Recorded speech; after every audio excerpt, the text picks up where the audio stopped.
Les gens qui fréquentent les femmes qui reçoivent beaucoup d'hommes, il y a 3 cas. Il y a des femmes qui sortent pour chercher leur vie. Elles ne sont pas initiées. Non. Elle est sortie, la vie est difficile pour elle. Elle couche avec des gens pour prendre de l'argent, pour sauver sa vie de demain. Il y a des filles qui rentrent dedans pour avoir des moyens pour payer leurs études. Je ne justifie pas. Trouver de l'argent pour faire un commerce, pour ouvrir un business ou un truc. Trouver en tout cas de l'argent sexuellement pour se sauver de quelque chose. Tout ça, ça va.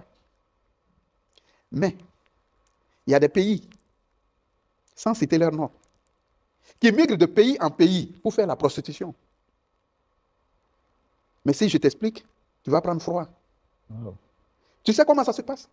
Non. Ces femmes en venant ne viennent pas avec leur sexe féminin. Wow. Non. J'ai parlé en début du serpent. Oui. Elles viennent avec la gueule du serpent. Il y en a qui viennent avec le vagin de la chèvre.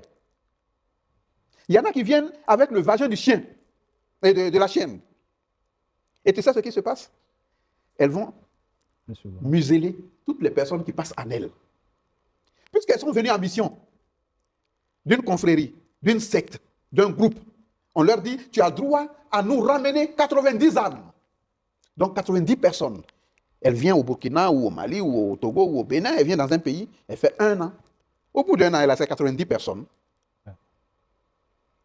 Quand elle retourne, ce n'est pas son vagin.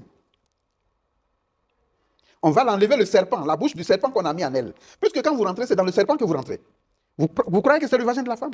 Arrivé, le serpent va vomir l'empreinte de toutes ces personnes qui sont passées en elle. Ou la chèvre va vomir, va accoucher tous ces enfants-là. Ou la chienne va vomir tout ça. C'est ainsi que tu as certaines personnes qui tombent malades. Personne ne peut les guérir. L'âme est captée. Ils ne sont plus eux-mêmes. Ils ne sont plus chez eux. Ils sont emprisonnés. Ceux qui veulent tuer, tuent. Ceux qui veulent se procurer de leur chance, puisent les chances de ces personnes-là jusqu'à échéance finale. Voilà des méfaits de la prostitution professionnelle.